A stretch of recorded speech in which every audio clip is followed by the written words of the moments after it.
Saya punya sahabat, saat ini sedang diuji.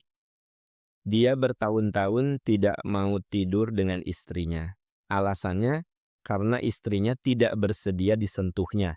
Bahkan dalam kesehariannya juga ketus sama suami. Sahabat saya ini mengeluhkan keadaannya kepada saya. Dia merasa sakit hati oleh istrinya. Saya yakin dia nggak ikhlas menerima perlakuan istrinya seperti itu.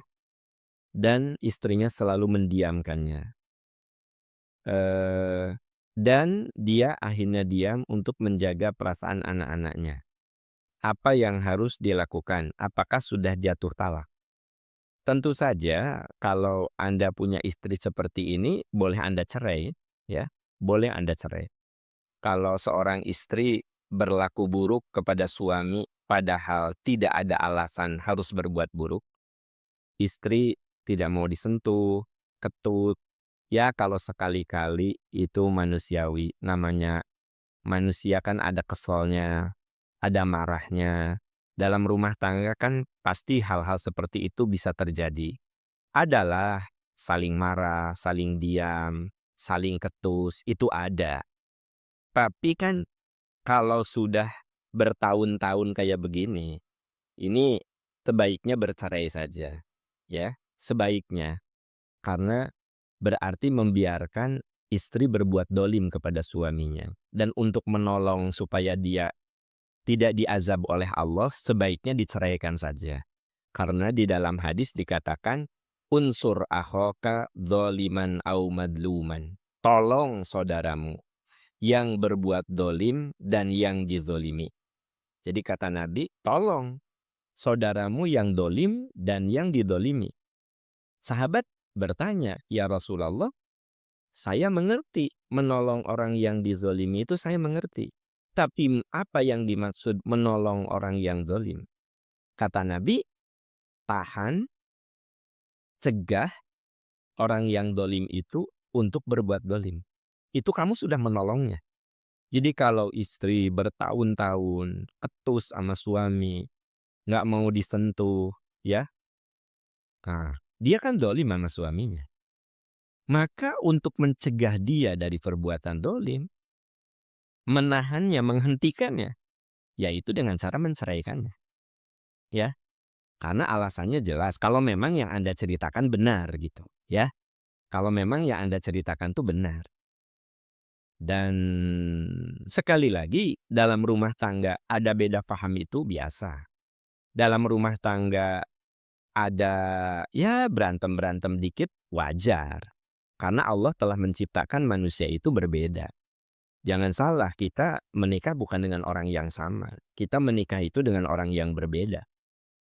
Boro-boro kita dengan istri, kita punya anak, kakak dan adiknya aja berbeda tabiatnya. Saya punya 3 anak. Anak pertama beda tabiatnya dengan kedua. Yang kedua beda dengan yang ketiga. Ya, artinya semua orang itu diciptakan oleh Allah berbeda. Dan setiap orang itu punya sejarah yang berbeda. Bapak ibu punya 3 anak. Yakin sejarah anak pertama, anak kedua, anak ketiga itu berbeda. Mungkin anak pertama masih serumah dengan mertua, ya. Anak kedua sudah punya rumah tapi ngontrak. Anak yang ketiga rumah misah sama mertua tapi nyicil, ya. Gaji suami juga belum begitu besar. Lebih sering tidak cukupnya daripada cukupnya. Jadi setiap anak itu punya sejarah yang berbeda. Kita dengan istri itu punya sejarah yang berbeda. Istri kita punya latar belakang keluarga, latar belakang pendidikan, latar belakang pengalaman hidup. Kita juga begitu. Jadi berbeda paham, berbeda pandangan, berbeda sudut pandang, itu wajar. Makanya cekcok dalam rumah tangga itu bagian dari seninya, bagian dari bumbunya, ya. Saling diem suami istri itu bagian dari bumbunya, ya.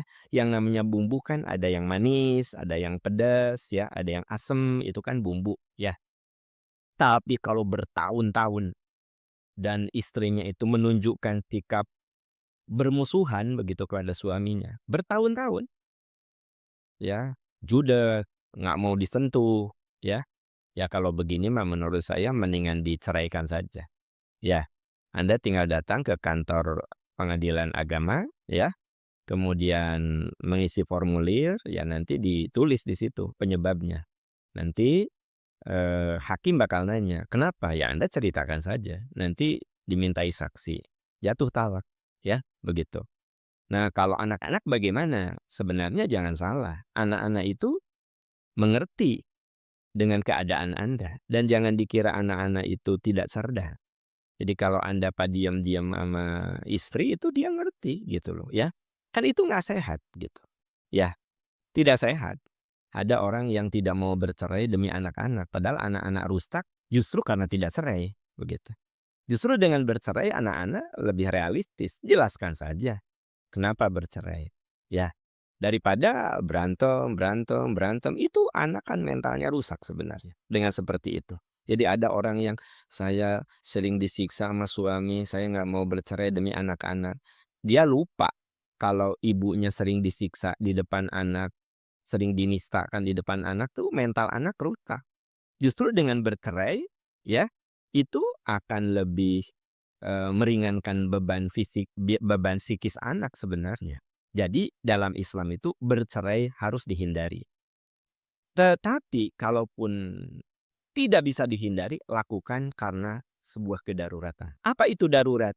Untuk mengurangi resiko kecelakaan. Itu namanya darurat.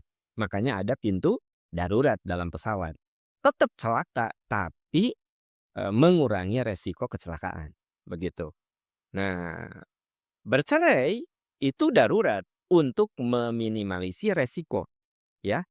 Ada orang yang rumah tangganya dipertahankan, tapi anak-anak rusak sebenarnya dengan dipertahankan itu. Kenapa? Karena dia lihat ibu bapaknya saling menjelekkan, ibu bapaknya selalu berantem, ibu bapaknya saling cuek, ya kan? Gitu. Anda pikir itu anak tidak rusak mentalnya? Rusak itu. Nah, jadi dengan demikian, maka kalau menurut hemat saya, kalau benar yang Anda ceritakan itu, ya, bertahun-tahun istrinya cuek, ya, ya ceraikan itu lebih bagus. Untuk supaya tidak jadi keburukan, ya. Istrinya bisa nikah lagi dengan yang lain, mungkin bisa lebih bahagia. Anda juga bisa cari istri yang lain, Anda juga bisa lebih bahagia. Dan anak-anak nanti menemukan keluarga yang bahagia, diharapkan seperti itu. Wallahu a'lam bishawab.